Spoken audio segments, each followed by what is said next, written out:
Good evening everyone, this is Prashant Tandon from Pushpanjali rosary.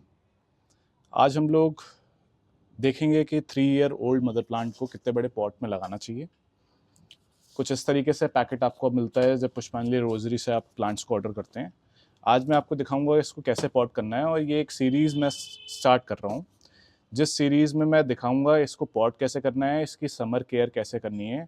एक ही हम pot लेके चलेंगे और फिर इसमें पूरी जर्नी इसमें हम देखेंगे कि एक प्लांट की जर्नी उसमें बम्पर फ्लावरिंग के लिए क्या होनी चाहिए। तो इस सीरीज़ को आप फॉलो कर सकते हैं, उसके लिए आप हमारे चैनल को फॉलो कर सकते हैं, पुष्पांजलि रोजरी को। तो let us see how to pot a plant that has been receive from Pushpanjali rosary. आज है 30 मार्च। आज हम लोग इसकी अनपैकिंग करेंगे। हम देखेंगे स्टेप बाय स्टेप कि इसको आपको इस पॉट में कैसे लगाना है। जो पॉट आप डिसाइड करोगे लेने का, वो डिपेंड करेगा प्लांट की हेल्थ के ऊपर, प्लांट के साइज़ के ऊपर। तो फॉर एग्जांपल अभी मैं इसको अनपैक कर रहा हूँ और दिखाता हूँ मैं आपको ये कितना बड़ा प्लांट है।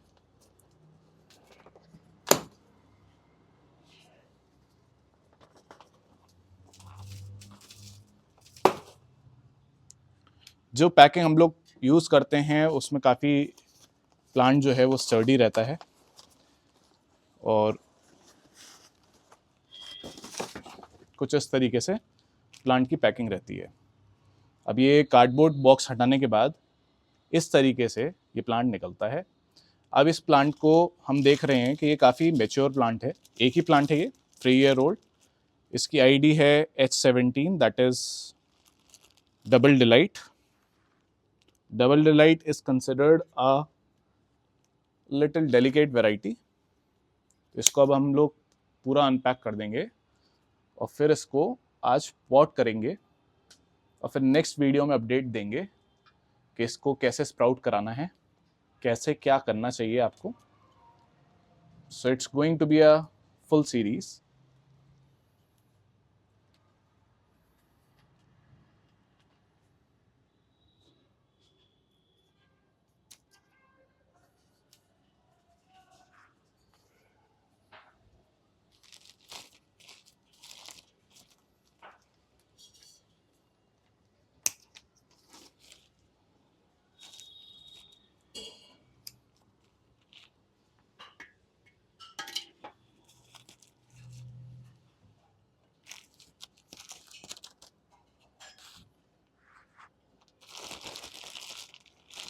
ये बेयर रूट प्लांट है, 3 ईयर ओल्ड।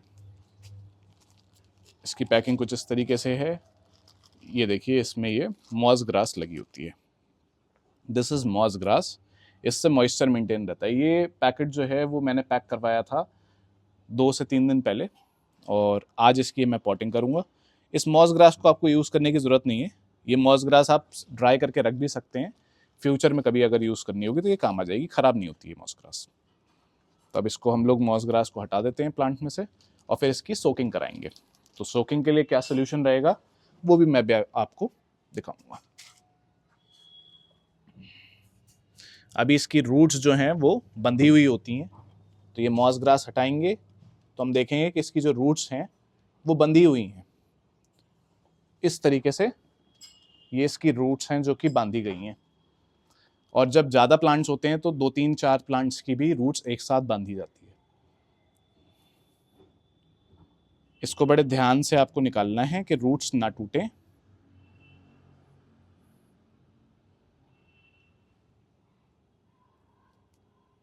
इस तरीके से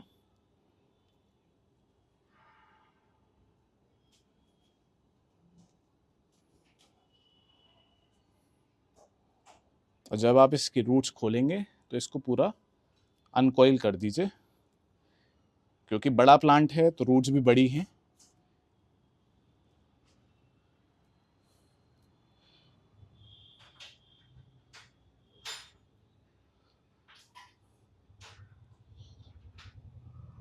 पूरी रूट्स फैल जानी चाहिए। इस तरीके से हमने पूरी रूट्स फैला दी हैं। इसको हम पानी में भी भिगोएंगे और उससे पहले हम एक सोल्यूशन बनाएंगे, उसमें इसको भिगोया जाएगा तो वो सोल्यूशन के लिए अब आपको क्या क्या करना है वो मैं बता देता हूँ। आपके पास दो चीज़ें होनी चाहिए। एक होना चाहिए एप्सा 80, ये एम्बे कंपनी का आता है, इट्स अ स्टिकर। ये रूट्स में जो भी आप देना चाहते हो वो सब स्टिक हो जाएगा। ये 15 ml में 5 ml पड़ता है, तो 1 ml पड़ता है 3 ml में। This is about 10 litres. तो मैं इसमें ये जो कप है इतना काफ़ी है क्वांटिटी, मैंने इसको डाल दिया है।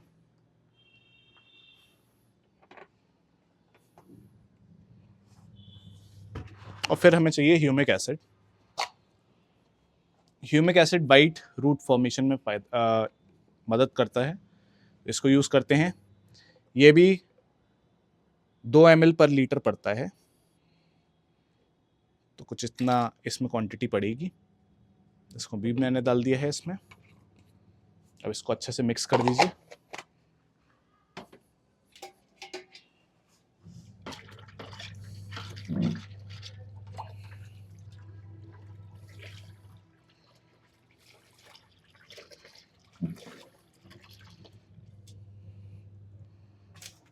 अब इस प्लांट को मैं सोक कर दूंगा 15 से 20 मिनट के लिए। तो जब तक पौधे की सोकिंग हो रही है तब तक मैं आपको दिखा देता हूँ कि पॉट्स का कैसे आपको अरेंजमेंट करना है। इसके अंदर एक होल होता है, थोड़ा सा मैं कैमरा मैन से रिक्वेस्ट करूंगा कि थोड़ा क्लोजअप लें। ये है पॉट का होल। इस पॉट के होल की बहुत अहमियत होती है पॉट में। उसका सबसे बड़ा रीज़न ये है कि जब भी पानी ज़्यादा हो जाता है पॉट में तो वो ड्रेन आउट करने के लिए काम आता है। लेकिन इस पॉट के होल को हमें कवर भी करना पड़ेगा। कवर नहीं करेंगे तो रूट्स उसमें जाके वहाँ पे उसको ब्लॉक कर देती हैं। तो रूट्स ना जाएं उसके लिए हम कुछ इस तरीके की गमले के टुकड़े होते हैं, पुराने गमले के आप तोड़ सकते हैं, उसको यूज़ करा जाता है। तो इस तरह के 4-5 पीस 6 पीस यूज़ करेंगे उसका पॉट का जो होल है उसको कवर करने के लिए। लेकिन कवर इस तरीके से करना है कि पानी तो उसमें से चला जाए लेकिन रूट्स ना जा पाएँ। तो मैं रिक्वेस्ट करूँगा कैमरा पर्सन से कि वो दिखाएं। तो एक मैं अपना होल पे ऐसे लगाऊंगा। अभी आप देख रहे होगे कि होल को आधा ही कवर किया है मैंने। दूसरा मैंने इस तरीके से लगा दिया है। अभी भी मैंने पूरा कवर नहीं किया है होल को। तीसरा मैंने इस तरीके से इसके ऊपर से लगा दिया है। अभी भी होल कवर नहीं हुआ है, होल अभी भी खुला हुआ है। ये 4 मैंने इधर अभी लगाए हैं और इसके ऊपर कुछ इस तरीके से मैं और गिट्टियाँ लगा दूंगा। तो जो पानी है वो ड्रेन होता रहेगा लेकिन रूट उसके ऊपर नहीं जा पाएगी अब। और इसके ऊपर हम थोड़ा सा इस तरीके से मिट्टी डाल देंगे। अब ये जो मिट्टी का मिक्सचर है ये भी मैं आपको बता देता हूँ इसमें क्या क्या है। मिट्टी के मिक्सचर में गोबर की 1 से 1.5 साल पुरानी गली हुई खाद है। ताज़ी खाद नहीं होनी चाहिए, नहीं तो वो उसमें दीमक लग जाती है। तो ये मैंने बिल्कुल 1.5 साल पुरानी गोबर की खाद ली है। गोबर की खाद का बहुत इंपॉर्टेंट रोल है बिकॉज यही वाइट रूट डेवलपमेंट में मदद करता है। तो मिट्टी मीडिया अगर आप यूज़ कर रहे हैं तो गोबर खाद पड़ेगी। सेंडर यूज़ कर रहे हैं और कोकोपीट यूज़ कर रहे हैं तो गोबर खाद नहीं पड़ेगी, ये भी आपको ध्यान रखना है। तो कुछ इस तरीके से मैं मिट्टी लेके इसमें इस तरीके से डाल दूंगा।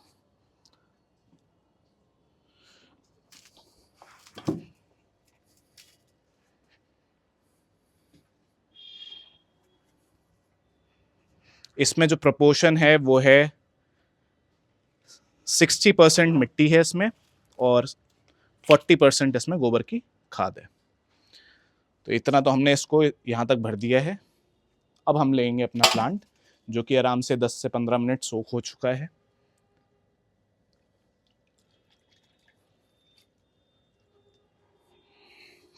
इसके रूट्स को देखिए, इस तरीके से पूरी तरीके से फैला देना है आपने। इसके अंदर छोटी छोटी रूट्स भी हैं जो कॉइल्ड हो रही हैं, उनको भी आपको निकाल देना है, फैला देना है धीरे से।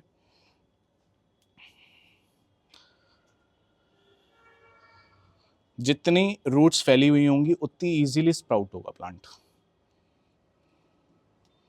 और जितनी कॉइल्ड होगी उतना ही दिक्कत करेगा स्प्राउट होने में। ये सारा प्रोसेस हम इसलिए समझ रहे हैं कि प्लांट स्प्राउट हो। अगर प्लांट स्प्राउट नहीं होगा तो चलेगा नहीं। तो पहला स्टेप हमारा यही है कि प्लांट को स्प्राउट कराना है।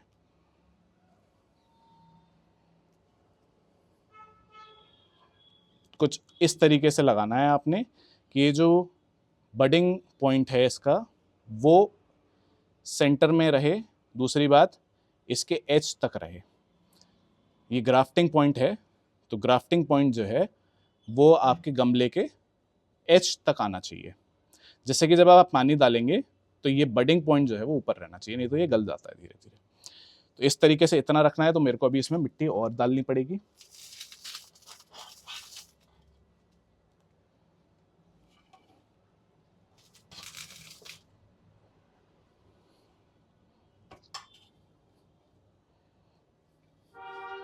अभी भी और डालनी पड़ेगी मेरे को।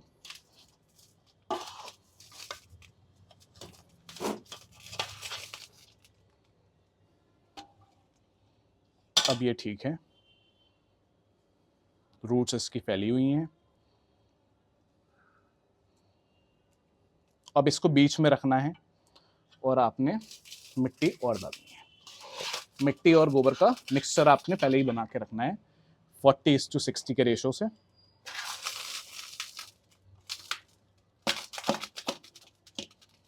जिसमें कि 40% आपकी गोबर की खाद और 60% गार्डन सॉइल रहेगी। वर्मी कंपोस्ट को मैं रिकमेंड नहीं करता हूँ। उसके पीछे रीज़न ये है कि वर्मी कंपोस्ट में आजकल कुछ मिल नहीं रहा है, इतना कॉमर्शलाइज हो गया है कि उसमें काफ़ी मिक्सिंग शुरू हो गई है। तो गोबर की खाद सबसे बढ़िया है, जो कि आपको किसी भी डेयरी पे मिल जाएगी। और जैसे जैसे आप ये मिट्टी डालते जा रहे हैं, इसको साइड से आपको हल्के हल्के प्रेस करते चलना है, इस तरीके से। लेकिन सिर्फ साइड से ही करिएगा। मिट्टी को इस तरीके से प्रेस करना है। इससे जो है कोई एयर पॉकेट नहीं रह जाएगा, क्योंकि आपको प्लांट्स को स्प्राउट कराना है, तो एयर पॉकेट नहीं रहना चाहिए। तो मिट्टी को दबाने का ये जो स्टेप है, ये बहुत इंपॉर्टेंट स्टेप है। इसका बहुत अच्छे से ध्यान रखेंगे।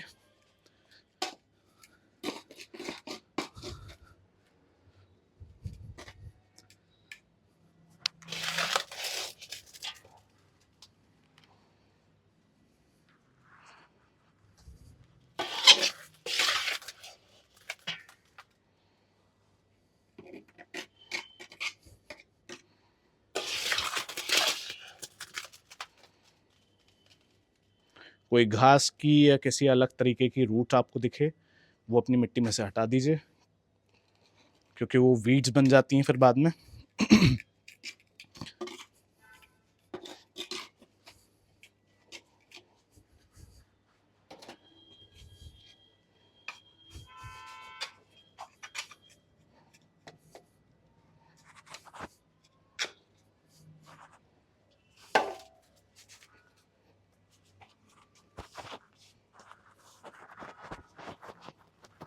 इस तरीके से साइड से मैंने इसको काफ़ी प्रेस कर दिया है, और बीच से नहीं कर रहा हूँ मैं, नहीं तो इसके रूट्स टूटने का डर रहता है।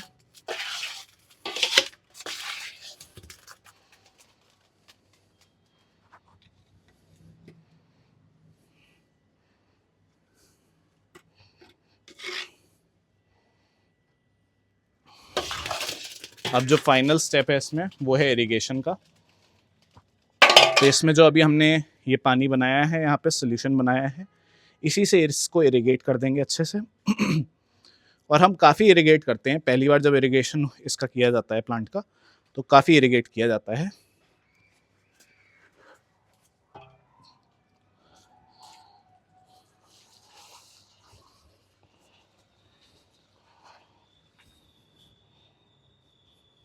अभी ये पानी सोख लेगी मिट्टी, उसके बाद मैं और डालूंगा।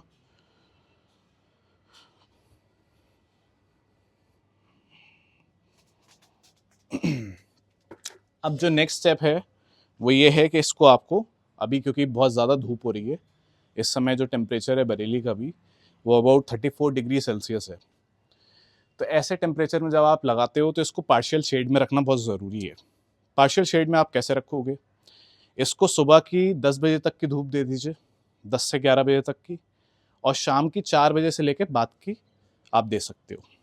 इसको 11 से लेकर 4 बजे तक की धूप नहीं मिलनी चाहिए, क्योंकि इस समय बहुत ज़्यादा धूप निकल रही है। उतनी धूप में अगर ये रहेंगे प्लांट्स तो ये स्प्राउट तो जो होगा वो फिर डैमेज हो जाता है।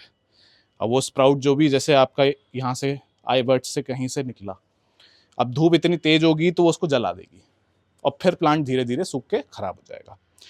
अब देखिए ये मिट्टी जो है, मिट्टी ने पी लिया है, तो अब इसमें मैं और इरिगेट इसको कर दूंगा।